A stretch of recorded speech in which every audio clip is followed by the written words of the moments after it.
ಎಣಿಕೆ ಕೇಂದ್ರದ ಹೊರಗಡೆ ಚನ್ನಪಟ್ಟಣದಲ್ಲಿ ಈಗ ಅಭಿಮಾನಿಗಳು ಮತ್ತೆ ಜೆಡಿಎಸ್ ಕಾರ್ಯಕರ್ತರು ಆ ಕಡೆ ಕಾಂಗ್ರೆಸ್ ಕಾರ್ಯಕರ್ತರು ಇಬ್ರು ಕೂಡ ಜಮಾಯಿಸಿದ್ದಾರೆ. ಸೊ ಅವರ ಉತ್ಸಾಹ ಭರ್ಜರಿಯಾಗಿದೆ. ಮೊದಲು ನಾವು ಜೆಡಿಎಸ್ ಕಾರ್ಯಕರ್ತರನ್ನ ಮಾತಾಡ್ಸೋಣ, ಅವ್ರು ಏನೇನ್ ಹೇಳ್ತಾರೆ ಕೇಳೋಣ. ಸಾಕಷ್ಟು ಜನ ಇದ್ದಾರೆ ಇಲ್ಲಿ. ಏನ್ ಹೋಪ್ಸ್ ಇದೆಯಾ? ನಿಖಿಲ್ ಕುಮಾರಸ್ವಾಮಿ ಅವರು 100ಕ್ಕೆ 100 ಗೆಲ್ತಾರೆ. MLA ಅದೇ ಆಯ್ತಾರೆ. ನಿಖಿಲ್ ಅಣ್ಣ ಗೆದ್ದೇ ಗೆಲ್ತಾರೆ. 20,000 ಲೀಡಲ್ಲಿ 20,000 ಲೀಡಲ್ಲಿ ನಿಖಿಲ್ ಅಣ್ಣ ಗೆದ್ದೇ ಗೆಲ್ತಾರೆ. ನಾಯಕರು ಮುಂದಿನ ಮುಖ್ಯಮಂತ್ರಿ ನಿಖಿಲ್ ಅಣ್ಣ. ಏನ್ ಕಾನ್ಫಿಡೆನ್ಸ್? ಯಾಕೆ ಮೇಡಮ್, ಇಲ್ಲಿ ನಾವು ದೇವೇಗೌಡರ ಅಪ್ಪಾಜಿ ಅವರು ಪ್ರಧಾನಿ ಆದಾಗ ನೀರಾವರಿಗೆ ಒತ್ತು ಕೊಟ್ಟಿದ್ದು, ಕುಮಾರಣ್ಣ ಮುಖ್ಯಮಂತ್ರಿ ಆದಾಗ ಒತ್ತು ಕೊಟ್ಟಿದ್ದು, ಇಲ್ಲಿ ಚನ್ನಪಟ್ಟಣದಲ್ಲಿ ಇಗ್ಡೂರು ಡ್ಯಾಮ್ ಕಟ್ಟಿದ್ದು ದೇವೇಗೌಡರು. ಈಗ ಭಗೀರಥ ಅಂತಾರೆ, ಅದೇ ಕುಮಾರಣ್ಣ 100 ಚಿಲ್ಲರೆ ಅಡಿ ಕೆರೆಗೆ ನೀರು ಬಿಡಿಸಿದ್ದಾರೆ. ಬರೇ ಇವರು 17 ಕೆರೆಗೆ ನೀರು ಭಗೀರಥ ಅಂತಾರೆ. ಭಗೀರಥ ಅವರಲ್ಲ, ಚನ್ನಪಟ್ಟಣದಲ್ಲಿ ಅದೇ ಅಂತ ಆದ ದೇವೇಗೌಡರ ಅಪ್ಪಾಜಿ ಕುಮಾರಣ್ಣ ಕಾಣಿಕೆ ಇದೆ. ಅದರಿಂದ ನಿಖಿಲ್ ಅಣ್ಣ ಗೆದ್ದೇ ಗೆಲ್ತಾರೆ. ಚನ್ನಪಟ್ಟಣ ಜನ ಆಶೀರ್ವಾದ ಮಾಡೇ ಮಾಡ್ತಾರೆ. ಎಷ್ಟು ಓಟಿಂದ ಗೆಲ್ಬಹುದು ಅಂದಾಜು? ಮೇಡಮ್, ನಮ್ಮ ಲೆಕ್ಕಾಚಾರ 10,000ದಿಂದ 25,000ವರೆಗೂ ಗೆಲ್ತಾರೆ ಅನ್ನೋದು ನಮ್ಮ ನಿರೀಕ್ಷೆ ಇದೆ. ಇದು ಜೆಡಿಎಸ್ ಕಾರ್ಯಕರ್ತರ ವಿಶ್ವಾಸ. ಇನ್ನೊಂದು ಕಡೆ ಇಲ್ಲೇ ಪಕ್ಕದಲ್ಲಿ ಕಾಂಗ್ರೆಸ್ ಕಾರ್ಯಕರ್ತರು ಕೂಡ ಗರಿಗೆದ್ರಿದ್ದಾರೆ. ನಾವು ಅವ್ರನ್ನ ಕೂಡ ಮಾತಾಡ್ಸೋಣ. ಕಾಂಗ್ರೆಸ್ ಪಾಳ್ಯದಲ್ಲಿ ಕೂಡ ಸಾಕಷ್ಟು ಜನ ಇದ್ದಾರೆ, ಅವ್ರನ್ನ ಕೂಡ ಮಾತಾಡ್ಸೋಣ. ಏನ್ ಹೇಳ್ತಾರೆ ನೋಡೋಣ. ಓಕೆ, ಏನ್ ಹೇಳ್ತೀರಾ? ಯೋಗೇಶ್ವರ ಅವ್ರು ಗೆಲ್ತಾರ? ಏನ್ ನಿಮ್ಮ ಯೋಗೇಶ್ವರ್ 100ಕ್ಕೆ 100 ಗೆದ್ದೇ ಗೆಲ್ತಾರೆ. ತಾಲೂಕಿನ ಅಭಿವೃದ್ಧಿ ನೇಕಾರ ಅವರು. ಅನೇಕ ಸಾಕ್ಷಿಗುಡ್ಡಿಗಳಿದೆ ಚನ್ನಪಟ್ಟಣದಲ್ಲಿ. ಕೋರ್ಟ್ ಆಗ್ಬೋದು, ಅಂಬೇಡ್ಕರ್ ಭವನ ಆಗ್ಬೋದು, ಬಸ್ ಸ್ಟ್ಯಾಂಡ್ ಆಗ್ಬೋದು, ಇನ್ನು ಅನೇಕ ಕಾರ್ಯಕ್ರಮಗಳಿವೆ. ಯೋಗೇಶ್ವರು 100ಕ್ಕೆ 100 ಗೆದ್ದೇ ಗೆಲ್ತಾರೆ. ಸರ್, ಏನಾರ ಮಾಡಲಿ, ಬಂಬಳಿ ಹೊಡಿಲಿ, ಜಗಳ ಮಾಡಲಿ, ಕಾಂಗ್ರೆಸ್ ಬರೋದು. ಏನಾರ ಮಾಡ್ಕೊಳ್ಳಿ, ಯೋಗೇಶ್ ಬರ್ತಾರೆ ಅಷ್ಟೇ ಸಾಕು ನಮಗೆ.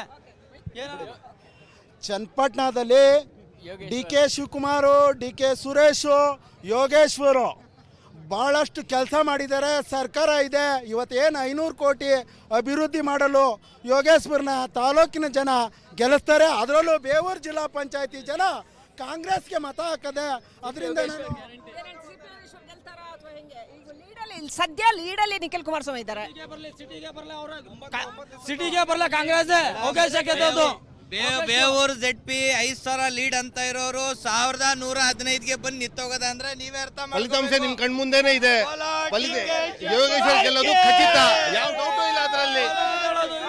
ಮತ ಎಣಿಕೆ ಕೇಂದ್ರದ ಹೊರಗಡೆ ಚನ್ನಪಟ್ಟಣದಲ್ಲಿ ಈಗ ಅಭಿಮಾನಿಗಳು ಮತ್ತೆ ಜೆಡಿಎಸ್ ಕಾರ್ಯಕರ್ತರು ಆ ಕಡೆ ಕಾಂಗ್ರೆಸ್ ಕಾರ್ಯಕರ್ತರು ಇಬ್ರು ಕೂಡ ಜಮಾಯಿಸಿದ್ದಾರೆ. ಸೊ ಅವರ ಉತ್ಸಾಹ ಭರ್ಜರಿಯಾಗಿದೆ. ಮೊದಲು ನಾವು ಜೆಡಿಎಸ್ ಕಾರ್ಯಕರ್ತರನ್ನ ಮಾತಾಡ್ಸೋಣ, ಅವ್ರು ಏನೇನ್ ಹೇಳ್ತಾರೆ ಕೇಳೋಣ. ಸಾಕಷ್ಟು ಜನ ಇದ್ದಾರೆ ಇಲ್ಲಿ. ಏನ್ ಹೋಪ್ಸ್ ಇದೆಯಾ? ನಿಖಿಲ್ ಕುಮಾರಸ್ವಾಮಿ ಅವರು 100ಕ್ಕೆ 100 ಗೆಲ್ತಾರೆ. MLA ಅದೇ ಆಯ್ತಾರೆ. ನಿಖಿಲ್ ಅಣ್ಣ ಗೆದ್ದೇ ಗೆಲ್ತಾರೆ. 20,000 ಲೀಡಲ್ಲಿ 20,000 ಲೀಡಲ್ಲಿ ನಿಖಿಲ್ ಅಣ್ಣ ಗೆದ್ದೇ ಗೆಲ್ತಾರೆ. ನಾಯಕರು ಮುಂದಿನ ಮುಖ್ಯಮಂತ್ರಿ ನಿಖಿಲ್ ಅಣ್ಣ. ಏನ್ ಕಾನ್ಫಿಡೆನ್ಸ್? ಯಾಕೆ ಮೇಡಮ್, ಇಲ್ಲಿ ನಾವು ದೇವೇಗೌಡರ ಅಪ್ಪಾಜಿ ಅವರು ಪ್ರಧಾನಿ ಆದಾಗ ನೀರಾವರಿಗೆ ಒತ್ತು ಕೊಟ್ಟಿದ್ದು, ಕುಮಾರಣ್ಣ ಮುಖ್ಯಮಂತ್ರಿ ಆದಾಗ ಒತ್ತು ಕೊಟ್ಟಿದ್ದು, ಇಲ್ಲಿ ಚನ್ನಪಟ್ಟಣದಲ್ಲಿ ಇಗ್ಡೂರು ಡ್ಯಾಮ್ ಕಟ್ಟಿದ್ದು ದೇವೇಗೌಡರು. ಈಗ ಭಗೀರಥ ಅಂತಾರೆ, ಅದೇ ಕುಮಾರಣ್ಣ 100 ಚಿಲ್ಲರೆ ಅಡಿ ಕೆರೆಗೆ ನೀರು ಬಿಡಿಸಿದ್ದಾರೆ. ಬರೇ ಇವರು 17 ಕೆರೆಗೆ ನೀರು ಭಗೀರಥ ಅಂತಾರೆ. ಭಗೀರಥ ಅವರಲ್ಲ, ಚನ್ನಪಟ್ಟಣದಲ್ಲಿ ಅದೇ ಅಂತ ಆದ ದೇವೇಗೌಡರ ಅಪ್ಪಾಜಿ ಕುಮಾರಣ್ಣ ಕಾಣಿಕೆ ಇದೆ. ಅದರಿಂದ ನಿಖಿಲ್ ಅಣ್ಣ ಗೆದ್ದೇ ಗೆಲ್ತಾರೆ. ಚನ್ನಪಟ್ಟಣ ಜನ ಆಶೀರ್ವಾದ ಮಾಡೇ ಮಾಡ್ತಾರೆ. ಎಷ್ಟು ಓಟಿಂದ ಗೆಲ್ಬಹುದು ಅಂದಾಜು? ಮೇಡಮ್, ನಮ್ಮ ಲೆಕ್ಕಾಚಾರ 10,000ದಿಂದ 25,000ವರೆಗೂ ಗೆಲ್ತಾರೆ ಅನ್ನೋದು ನಮ್ಮ ನಿರೀಕ್ಷೆ ಇದೆ. ಇದು ಜೆಡಿಎಸ್ ಕಾರ್ಯಕರ್ತರ ವಿಶ್ವಾಸ. ಇನ್ನೊಂದು ಕಡೆ ಇಲ್ಲೇ ಪಕ್ಕದಲ್ಲಿ ಕಾಂಗ್ರೆಸ್ ಕಾರ್ಯಕರ್ತರು ಕೂಡ ಗರಿಗೆದ್ರಿದ್ದಾರೆ. ನಾವು ಅವ್ರನ್ನ ಕೂಡ ಮಾತಾಡ್ಸೋಣ. ಕಾಂಗ್ರೆಸ್ ಪಾಳ್ಯದಲ್ಲಿ ಕೂಡ ಸಾಕಷ್ಟು ಜನ ಇದ್ದಾರೆ, ಅವ್ರನ್ನ ಕೂಡ ಮಾತಾಡ್ಸೋಣ. ಏನ್ ಹೇಳ್ತಾರೆ ನೋಡೋಣ. ಓಕೆ, ಏನ್ ಹೇಳ್ತೀರಾ?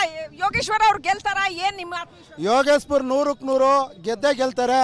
ತಾಲೂಕಿನ ಅಭಿವೃದ್ಧಿ ನೇಕಾರ ಅವರು. ಅನೇಕ ಸಾಕ್ಷಿಗುಡ್ಡಿಗಳಿದೆ ಚನ್ನಪಟ್ಟಣದಲ್ಲಿ. ಕೋರ್ಟ್ ಆಗ್ಬೋದು, ಅಂಬೇಡ್ಕರ್ ಭವನ ಆಗ್ಬೋದು, ಬಸ್ ಸ್ಟ್ಯಾಂಡ್ ಆಗ್ಬೋದು, ಇನ್ನು ಅನೇಕ ಕಾರ್ಯಕ್ರಮಗಳಿವೆ. ಯೋಗೇಶ್ವರು 100ಕ್ಕೆ 100 ಗೆದ್ದೇ ಗೆಲ್ತಾರೆ. ಸರ್, ಏನಾರ ಮಾಡಲಿ, ಬಂಬಳಿ ಹೊಡಿಲಿ, ಜಗಳ ಮಾಡಲಿ, ಕಾಂಗ್ರೆಸ್ ಬರೋದು. ಏನಾರ ಮಾಡ್ಕೊಳ್ಳಿ, ಯೋಗೇಶ್ ಬರ್ತಾರೆ ಅಷ್ಟೇ ಸಾಕು ನಮಗೆ. ಚನ್ನಪಟ್ಟಣದಲ್ಲಿ DK ಶಿವಕುಮಾರ್, DK ಸುರೇಶ್, ಯೋಗೇಶ್ವರು ಭಾಳಷ್ಟು ಕೆಲಸ ಮಾಡಿದ್ದಾರೆ. ಸರ್ಕಾರ ಇದೆ. ಇವತ್ತೇನು 500 ಕೋಟಿ ಅಭಿವೃದ್ಧಿ ಮಾಡಲು ಯೋಗೇಶ್ವರನ ತಾಲೂಕಿನ ಜನ ಗೆಲ್ಲಿಸ್ತಾರೆ. ಅದರಲ್ಲೂ ಬೇವೂರು ಜಿಲ್ಲಾ ಪಂಚಾಯತಿ ಜನ ಕಾಂಗ್ರೆಸ್ಗೆ ಮತ ಹಾಕದೆ. ಅದರಿಂದ ಇಲ್ಲಿ ಸದ್ಯ ಲೀಡಲ್ಲಿ ನಿಖಿಲ್ ಕುಮಾರಸ್ವಾಮಿ ಇದ್ದಾರೆ. ಸಿಟಿಗೆ ಬರಲ್ಲ ಕಾಂಗ್ರೆಸ್ ಯೋಗೇಶ್ ಗೆದ್ದದ್ದು. ಬೇವೂರು ZP 5,000 ಲೀಡ್ ಅಂತ ಇರೋರು 1115ಗೆ ಬಂದು ನಿಂತೋಗದ ಅಂದ್ರೆ ನೀವೇ ಅರ್ಥ ಫಲಿತಾಂಶ ನಿಮ್ ಕಣ್ ಮುಂದೆನೆ ಇದೆ. ಯೋಗೇಶ್ವರ್ ಗೆಲ್ಲೋದು ಖಚಿತ, ಯಾವ ಡೌಟು ಇಲ್ಲ ಅದರಲ್ಲಿ. ಮತ ಎಣಿಕೆ ಕೇಂದ್ರದ ಹೊರಗಡೆ ಚನ್ನಪಟ್ಟಣದಲ್ಲಿ ಈಗ ಅಭಿಮಾನಿಗಳು ಮತ್ತೆ ಜೆಡಿಎಸ್ ಕಾರ್ಯಕರ್ತರು ಆ ಕಡೆ ಕಾಂಗ್ರೆಸ್ ಕಾರ್ಯಕರ್ತರು ಇಬ್ರು ಕೂಡ ಜಮಾಯಿಸಿದ್ದಾರೆ. ಸೊ ಅವರ ಉತ್ಸಾಹ ಭರ್ಜರಿಯಾಗಿದೆ. ಮೊದಲು ನಾವು ಜೆಡಿಎಸ್ ಕಾರ್ಯಕರ್ತರನ್ನ ಮಾತಾಡ್ಸೋಣ, ಅವ್ರು ಏನೇನ್ ಹೇಳ್ತಾರೆ ಕೇಳೋಣ. ಸಾಕಷ್ಟು ಜನ ಇದ್ದಾರೆ ಇಲ್ಲಿ. ಏನ್ ಹೋಪ್ಸ್ ಇದೆಯಾ? ನಿಖಿಲ್ ಕುಮಾರಸ್ವಾಮಿ ಅವರು 100% ಗೆಲ್ತಾರೆ. MLA ಅದೇ ಆಯ್ತಾರೆ. ನಿಖಿಲ್ ಅಣ್ಣ ಗೆದ್ದೇ ಗೆಲ್ತಾರೆ. 20,000 ಲೀಡಲ್ಲಿ 20,000 ಲೀಡಲ್ಲಿ ನಿಖಿಲ್ ಅಣ್ಣ ಗೆದ್ದೇ ಗೆಲ್ತಾರೆ. ನಾಯಕರು ಮುಂದಿನ ಮುಖ್ಯಮಂತ್ರಿ ನಿಖಿಲ್ ಅಣ್ಣ. ಏನ್ ಕಾನ್ಫಿಡೆನ್ಸ್? ಯಾಕೆ ಮೇಡಮ್, ಇಲ್ಲಿ ನಾವು ದೇವೇಗೌಡರ ಅಪ್ಪಾಜಿಯವರು ಪ್ರಧಾನಿ ಆದಾಗ ನೀರಾವರಿಗೆ ಒತ್ತು ಕೊಟ್ಟಿದ್ದು, ಕುಮಾರಣ್ಣ ಮುಖ್ಯಮಂತ್ರಿ ಆದಾಗ ಒತ್ತು ಕೊಟ್ಟಿದ್ದು, ಇಲ್ಲಿ ಚನ್ನಪಟ್ಟಣದಲ್ಲಿ ಇಗ್ಡೂರು ಡ್ಯಾಮ್ ಕಟ್ಟಿದ್ದು ದೇವೇಗೌಡರು. ಈಗ ಭಗೀರಥ ಅಂತಾರೆ, ಅದೇ ಕುಮಾರಣ್ಣ 100 ಚಿಲ್ಲರೆ ಅಡಿ ಈ ಕೆರೆಗೆ ನೀರು ಬಿಡಿಸಿದ್ದಾರೆ. ಬರೀ ಇವರು 17 ಕೆರೆಗೆ ನೀರು ಭಗೀರಥ ಅಂತಾರೆ. ಭಗೀರಥ ಅವರಲ್ಲ, ಚನ್ನಪಟ್ಟಣದಲ್ಲಿ ಅದೇ ಅಂತ ಆದ ದೇವೇಗೌಡರ ಅಪ್ಪಾಜಿ ಕುಮಾರಣ್ಣ ಕಾಣಿಕೆ ಇದೆ. ಅದರಿಂದ ನಿಖಿಲ್ ಅಣ್ಣ ಗೆದ್ದೇ ಗೆಲ್ತಾರೆ. ಚನ್ನಪಟ್ಟಣ ಜನ ಆಶೀರ್ವಾದ ಮಾಡೇ ಮಾಡ್ತಾರೆ. ಎಷ್ಟು ಓಟಿಂದ ಗೆಲ್ಬಹುದು ಅಂದಾಜು? ಮೇಡಮ್, ನಮ್ಮ ಲೆಕ್ಕಾಚಾರ 10,000ದಿಂದ 25,000ವರೆಗೂ ಗೆಲ್ತಾರೆ ಅನ್ನೋದು ನಮ್ಮ ನಿರೀಕ್ಷೆ ಇದೆ. ಇದು ಜೆಡಿಎಸ್ ಕಾರ್ಯಕರ್ತರ ವಿಶ್ವಾಸ. ಇನ್ನೊಂದು ಕಡೆ ಇಲ್ಲೇ ಪಕ್ಕದಲ್ಲಿ ಕಾಂಗ್ರೆಸ್ ಕಾರ್ಯಕರ್ತರು ಕೂಡ ಗರಿಗೆದರಿದ್ದಾರೆ. ನಾವು ಅವ್ರನ್ನ ಕೂಡ ಮಾತಾಡ್ಸೋಣ. ಕಾಂಗ್ರೆಸ್ ಪಾಳ್ಯದಲ್ಲಿ ಕೂಡ ಸಾಕಷ್ಟು ಜನ ಇದ್ದಾರೆ, ಅವ್ರನ್ನ ಕೂಡ ಮಾತಾಡ್ಸೋಣ. ಏನ್ ಹೇಳ್ತಾರೆ ನೋಡೋಣ. ಓಕೆ, ಏನ್ ಹೇಳ್ತೀರಾ? ಯೋಗೇಶ್ವರ್ ಅವ್ರು ಗೆಲ್ತಾರ? ಏನ್ ನಿಮ್ಮ ಯೋಗೇಶ್ಪುರ್ 100% ಗೆದ್ದೇ ಗೆಲ್ತಾರೆ. ತಾಲೂಕಿನ ಅಭಿವೃದ್ಧಿ ನೇಕಾರ. ಅವರು ಅನೇಕ ಸಾಕ್ಷಿಗುಡ್ಡಿಗಳಿದೆ ಚನ್ನಪಟ್ಟಣದಲ್ಲಿ. ಕೋರ್ಟ್ ಆಗ್ಬೋದು, ಅಂಬೇಡ್ಕರ್ ಭವನ ಆಗ್ಬೋದು, ಬಸ್ ಸ್ಟ್ಯಾಂಡ್ ಆಗ್ಬೋದು, ಇನ್ನು ಅನೇಕ ಕಾರ್ಯಕ್ರಮಗಳಿವೆ. ಯೋಗೇಶ್ಪುರ್ 100% ಗೆದ್ದೇ ಗೆಲ್ತಾರೆ. ಸರ್, ಏನಾರ ಮಾಡ್ಲಿ, ಬಂಬಳಿ ಹೊಡಿಲಿ, ಜಗಳ ಮಾಡ್ಲಿ, ಕಾಂಗ್ರೆಸ್ ಬರೋದು. ಏನಾರ ಮಾಡ್ಕೊಳ್ಳಿ, ಯೋಗೇಶ್ ಬರ್ತಾರೆ ಅಷ್ಟೇ ಸಾಕು ನಮ್ಗೆ. ಚನ್ನಪಟ್ಟಣದಲ್ಲಿ DK ಶಿವಕುಮಾರ್, DK ಸುರೇಶ್, ಯೋಗೇಶ್ವರು ಭಾಳಷ್ಟು ಕೆಲಸ ಮಾಡಿದ್ದಾರೆ. ಸರ್ಕಾರ ಇದೆ. ಇವತ್ತೇನು 500 ಕೋಟಿ ಅಭಿವೃದ್ಧಿ ಮಾಡಲು ಯೋಗೇಶ್ವರನ ತಾಲೂಕಿನ ಜನ ಗೆಲ್ಲಿಸ್ತಾರೆ. ಅದರಲ್ಲೂ ಬೇವೂರು ಜಿಲ್ಲಾ ಪಂಚಾಯತಿ ಜನ ಕಾಂಗ್ರೆಸ್ಗೆ ಮತ ಹಾಕದೆ. ಅದರಿಂದ ಸದ್ಯ ಲೀಡಲ್ಲಿ ನಿಖಿಲ್ ಕುಮಾರಸ್ವಾಮಿ ಇದ್ದಾರೆ.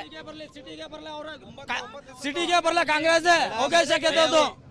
ಬೇವೂರು ZP 5,000 ಲೀಡ್ ಅಂತ ಇರೋರು 1115ಗೆ ಬಂದು ನಿಂತೋಗದ ಅಂದ್ರೆ ನೀವೇ ಅರ್ಥ ಫಲಿತಾಂಶ ನಿಮ್ ಕಣ್ ಮುಂದೆನೆ ಇದೆ. ಯೋಗೇಶ್ವರ್ ಗೆಲ್ಲೋದು ಖಚಿತ, ಯಾವ ಡೌಟು ಇಲ್ಲ ಅದರಲ್ಲಿ. ಇದು ಕಾಂಗ್ರೆಸ್ ಪಾಳೆಯದ ಇದು ಒಟ್ಟಾರೆ ಮತ ಎಣಿಕೆ ಕೇಂದ್ರದ ಹೊರಗಡೆ ಸಿಕ್ಕಾಪಟ್ಟೆ ಅಭಿಮಾನಿಗಳು ನೆರೆದಿರೋದು. ಹಾಗೇನೆ ಪೊಲೀಸ್ ಭದ್ರತಾ ವ್ಯವಸ್ಥೆ ಕೂಡ ಇದೆ, ನಾವು ನೋಡ್ತಾ ಇದೀವಿ. ಒಟ್ನಲ್ಲಿ ಎರಡೂ ಬಣಗಳಲ್ಲಿ ಫಲಿತಾಂಶದ ಕುರಿತಾದ ಒಂದು ಎಕ್ಸೈಟ್ಮೆಂಟ್ ಇದೆಯಲ್ಲ, ಅದು ತಾರಕಕ್ಕೇರಿದೆ. ಢವಢವ ಇಡೀ ರಾಮನಗರ ಚನ್ನಪಟ್ಟಣ ಜನರ ಮನಸ್ಸುಗಳಲ್ಲಿ ಫಲಿತಾಂಶ ಏನಾಗುತ್ತೆ ಅನ್ನೋ ಢವಢವ ಸಿಕ್ಕಾಪಟ್ಟೆ ತಾರಕಕ್ಕೇರಿದೆ.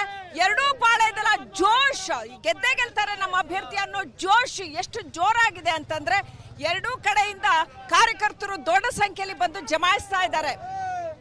ವಿಡಿಯೋ ಜರ್ನಲಿಸ್ಟ್ ರಾಕೇಶ್ ಗುಳೇದ್ ಜೊತೆ ಶ್ರೀಲಕ್ಷ್ಮಿ, ರಿಪಬ್ಲಿಕ್ ಟಿವಿ, ರಾಮನಗರ.